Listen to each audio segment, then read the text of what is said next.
사냥꾼이 동물을 잡을 때에 덫을 놓습니다. 그때 동물을 유인하려고 그 덫 안에 무엇을 집어넣습니까? 동물이 좋아하는 음식을 넣어둡니다. 그것을 뭐라고 불러요? 미끼라고 합니다. 동물은 그 미끼를 먹으려고 하다가 덫이 철컥 닫혀가지고 꼼짝없이 사냥꾼에게 잡히고 마는 것입니다. 그 덫과 비슷한 것으로 올무라는 것이 있지요. 밧줄로 동그랗게 만들어서 그 안에 동물이 좋아하는 음식을 놔두고 동물이 그 음식을 먹으러 그 동그라미 안에 들어오면 줄을 잡아당겨 가지고 동물을 잡습니다. 이렇게 덫이나 올무는 놓여진 덫에 걸린 겁니다. 이미 놓여진 덫에 걸린 겁니다. 그런데 스스로 덫에 걸리는 경우도 있습니다. 심리학자인 조던 피터슨이 쓴 12가지, 인생의 12가지 법칙이라는 책이 있습니다. 그 책에 원숭이 쉽게 잡는 방법이라는 것이 나와요.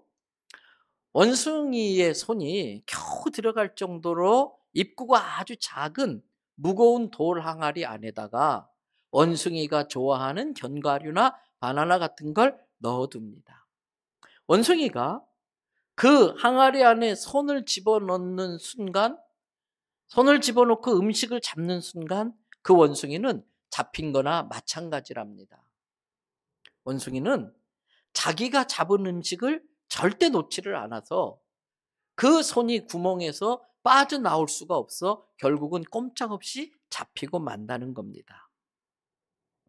앞에서 말씀드린 원숭이는 본능적으로 항아리에 손을 넣어 먹을 것을 움켜쥐기는 했지만 그 본능에만 사로잡혀 있기 때문에 놓아야 할 때 놓을 줄을 몰라서 결국 사로잡히고 만 것이었습니다. 그래서 사도 바울은 자기 믿음의 아들인 디모데에게 이렇게 말을 합니다. 디모데전서 6장 6절부터 12절의 말씀을 차례씩 볼 겁니다. 6절에 보십시오. 그러나 무슨 마음이 있으면 자족하는 마음, 스스로 내게 주신 은혜가 충분하다, 내 은혜가 족합니다, 스스로 나에게 주신 은혜에 자족할 줄 알아서 감사할 줄 아는 사람은 경건이 뭡니까? 하나님이 주신 영으로 하나님과 인격적인 교제를, 하나님과 사귐을 갖는 게 경건이에요. 자족할 줄 아는 마음이 있는 사람은 하나님과 같이 인격적 교제를 하는 경건에 많은 유익을 얻을 수 있다 그랬어요. 그러면서 7절에 우리가 이 세상에 태어날 때 가지고 오는 게 있어요, 없어요? 없어요. 내 생명조차도 내가 가지고 오는 게 아니에요. 내가 만든 게 아니니까 내 생명조차도 내 것이 아닙니다. 그리고 갈 때도 가지고 갈 수 있다 없다? 아무것도 가져가지 못해.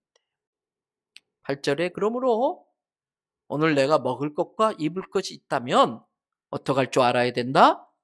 족한 줄 알아라. 그런데 많은 사람들이 9절을 보세요. 지금도 충분히 잘 살고 있는데도 불구하고 더 부하려고 하다가 시험과 올무와 여러 가지 어리석고 해로운 욕심에 빠진다는 겁니다. 스스로 자기가 자기 인생을 덫으로 만들어서 자기 인생을 파멸과 멸망에 빠뜨리게 만드는 사람이 많다는 겁니다. 그 이유는 10절에 보니까 모든 악한 것에 뿌리가 되는 것이 있는데 그게 뭘 사랑하는 것이다? 돈을 사랑하면 일만하게 뿌리가 되나니 이것을 탐내는 자는 미혹을 받는 거예요. 그래서 하나님께 자기 인생을 맡기는 믿음에서 떠나가지고 자기가 자기 인생을 책임지고 그래서 더 부해지려고 하다 보니까 근심 걱정을 하지 않을 수가 없고 스트레스를 받지 않을 수 없어서 오히려 그것으로 자기 인생을 찔러서 스스로 파멸과 멸망에 빠뜨리게 만드는 겁니다. 그래서 사도 바울은 이렇게 말합니다. 11절에 오직 너 하나님의 사람아, 너는 아버지가 분명히 계신 하나님의 자녀야. 너는 하나님의 사람이야. 제가 첫아이 낳고 큰아이 이름 하람이를 바로 이 성경 구절에서 그 이름을 따왔어요. 너 하나님의 사람아.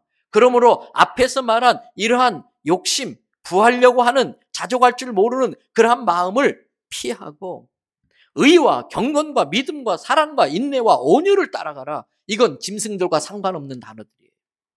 이건 비인격적 존재인 동물들과 상관없는 단어들이에요.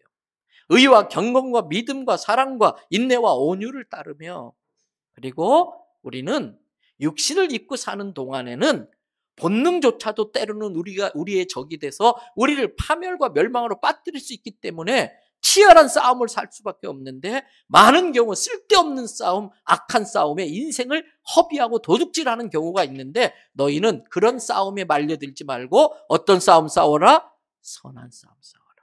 어떤 싸움이 선한 싸움입니까? 영생을 얻기 위한 싸움이 선한 싸움이라는 거예요.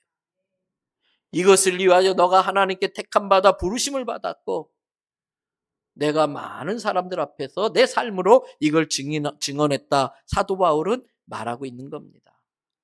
사람이 덫에 걸리는 이유가 많이 있지만 그중에 이 덫에 올무에 걸리게 되는 가장 큰 요인 중에 하나가 탐욕입니다. 욕구는 본능입니다. 식욕이 있어야 됩니다. 성욕이 있어야 됩니다. 성취욕이 있어야 됩니다. 그래야 생존합니다. 그러나 여기에서 욕구라고 할 때에 그 욕자는 한자로 하면은 하고자 할 욕, 의욕에 해당되는 하고자 할 욕, 구할 구입니다. 그런데 이 욕구가 하고자 할 욕에 마음 심자가 아래에 붙어서 뭔가 하려고 하는 걸로 마음이 다 채워져 버리고 하나님이 그 마음에 없으면 욕심욕자가 되는 거예요. 그래서 그 욕심에 따라 모든 걸 구하면서 살면은 인생을 스스로 망가뜨리는 거예요. 거기에 탐할 탐자가 붙어가지고 탐욕이 되면 아주 무서운 결과를 초래하게 되는 것입니다. 때문에 더 부해지려는 탐욕 때문에 시험과 올무와 여러 가지 어려운 어리석은 해로운 욕심에 자기 인생을 떨어뜨리면 안 됩니다. 그렇게 되면 파멸과 멸망에 빠지게 됩니다. 사람은 하나님이 주신 것에 자족할 줄 알고 돈을 일꾼으로 부릴 줄 알아야 돼요. 돈을 어떻게 해요? 일꾼으로 부릴 줄 알아야 돼요. 돈을 사랑하면 그것이 일만하게 뿌리가 돼요. 미혹을 받아서 믿음을 떠나게 돼요. 하나님이 내 인생을 지켜준다는 그 믿음을 떠나서 돈이 마치 나를 지켜줄 것 같은 돈을 믿는 사람으로 바뀌고 마는 겁니다. 근데 그 후로는 많은 근심으로 스스로 자기 인생을 찌르는 인생을 살게 된다는 겁니다. 그러므로 하나님의 자녀는 탐욕을 잘 이겨내야 됩니다. 그 탐욕을 잘 이겨낸 대표적이신 분이 바로 예수님이세요. 오늘 본문인 마태복음 4장은 예수님께서 공생애, 즉 공적인 활동을 시작하기 전에 먼저 40일 동안 금식하면서 공생애를 준비하셔요. 근데 이 40일 금식이 끝나자마자 막 은혜가 넘쳐야 되는데 가장 먼저 마귀가 찾아와요. 왜? 마귀는 두려운 거예요. 40일이나 금식 기도하고 하나님께 붙들려 쓰임받게 될 그것을 생각하니까 마귀가 두려워서 싹부터 자르려고 찾아온 거예요. 그리고 예수님을 유혹합니다.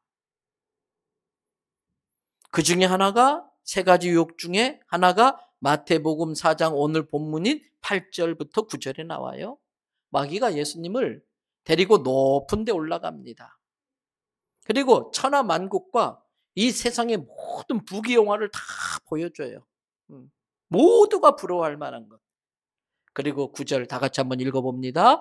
이르되 만일 내게 엎드려 경배하면 이 모든 것을 내게 주리라.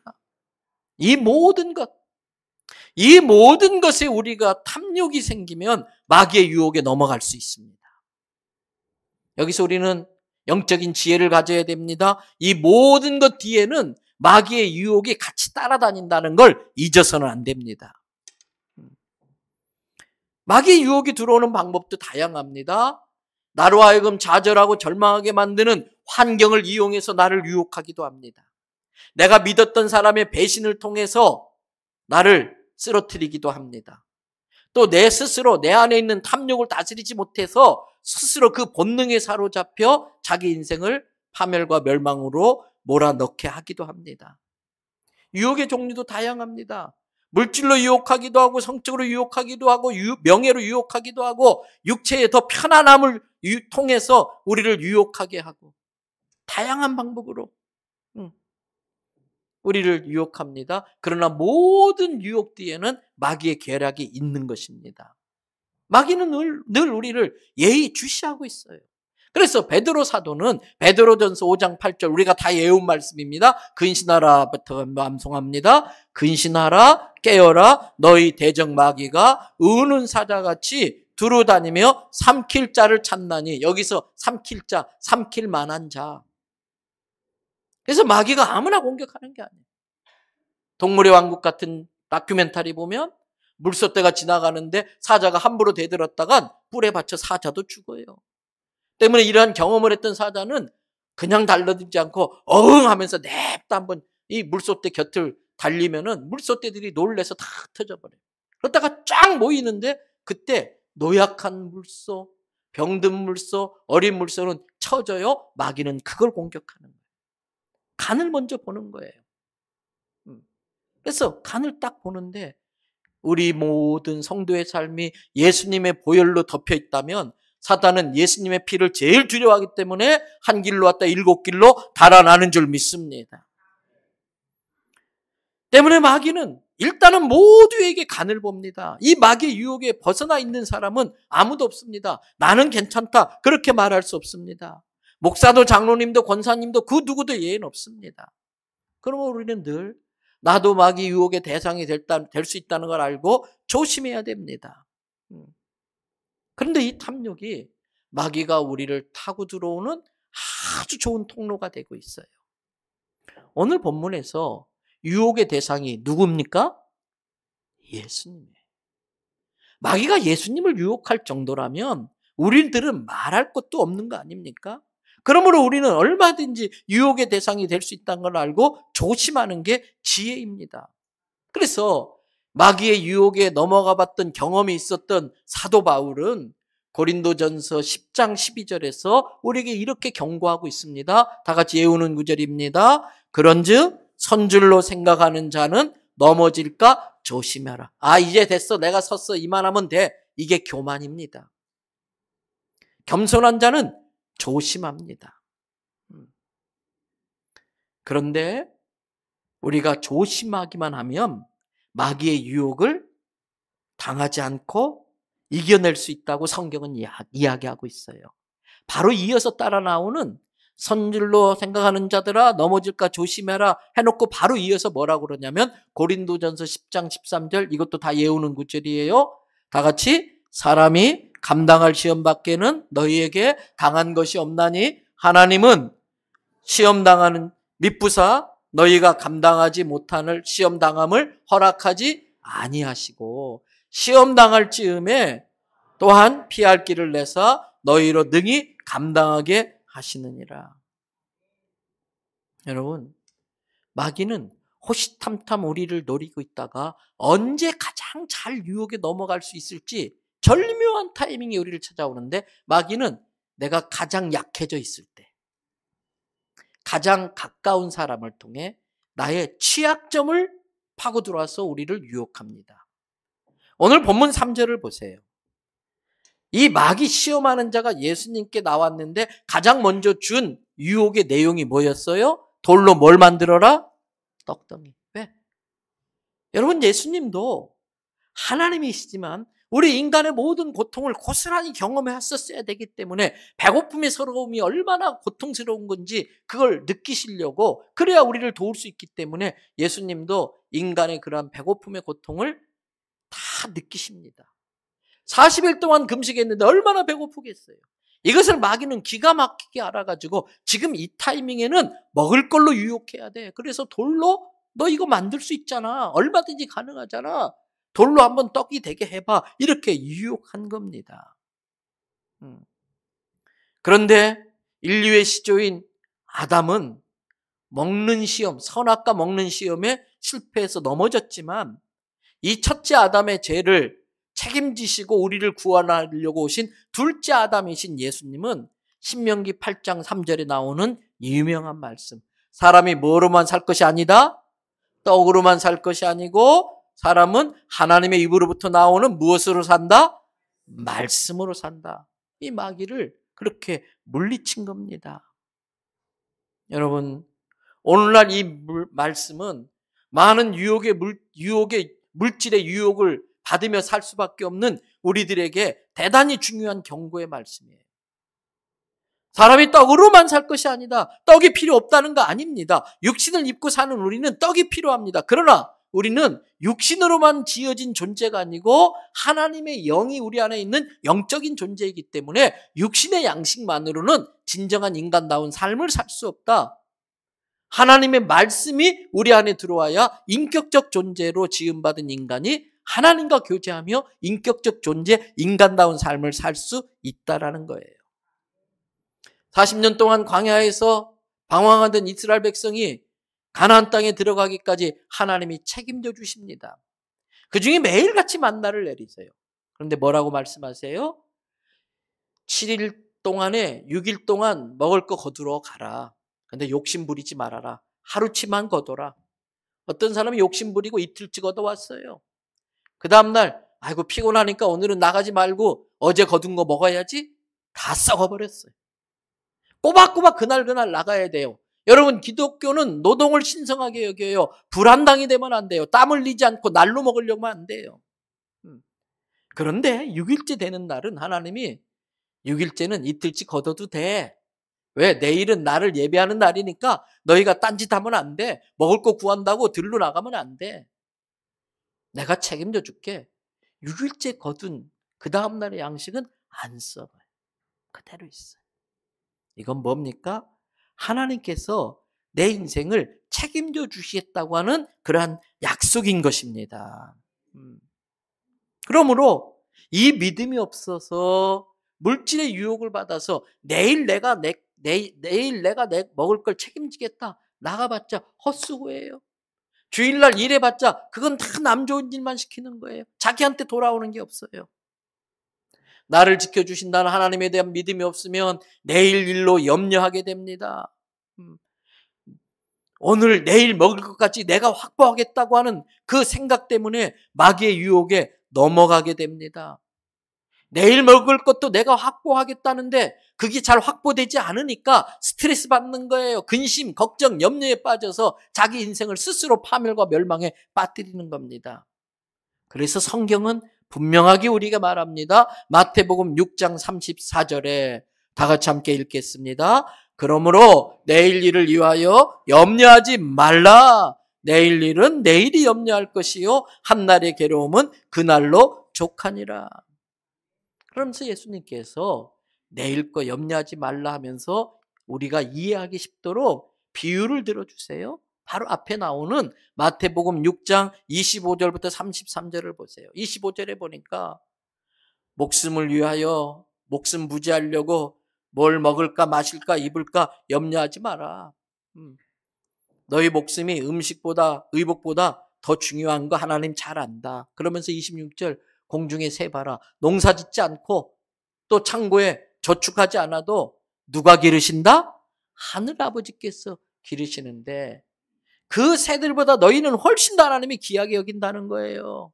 그러면서 너희 중에 염려함으로 누가 그 키를 한 자라도 더 할 수 있느냐? 아무리 고민하고 아무리 애써도 안 되는 것 가지고 쓸데없이 염려하지 말라는 거예요. 안 되는 거 가지고 인생 속지 말라는 거예요. 안 되는 일 가지고 인생 도둑질 당하지 말라는 거예요. 28절에 들의 백합화 봐라. 어떤 옷감 짜려고 노력도 안 하고 하는데 29절에 내가 확실하게 말한다. 그 대단한 솔로몬이 자기의 모든 재력을 이용해서 갖추었던 모든 치장들이 들의 백합화 비교하니까 초라해지더라는 거예요. 그러면서 30절 내일 아궁이에 불태워질 이 들풀도 하나님이 이렇게 예쁘게 입히시는데 솔로몬이 비교할 수 없을 정도로 이쁘게 입히시는데 하물며 내 새끼 내 자식이 너희일까 보냐 이 믿음이 적은 자들아.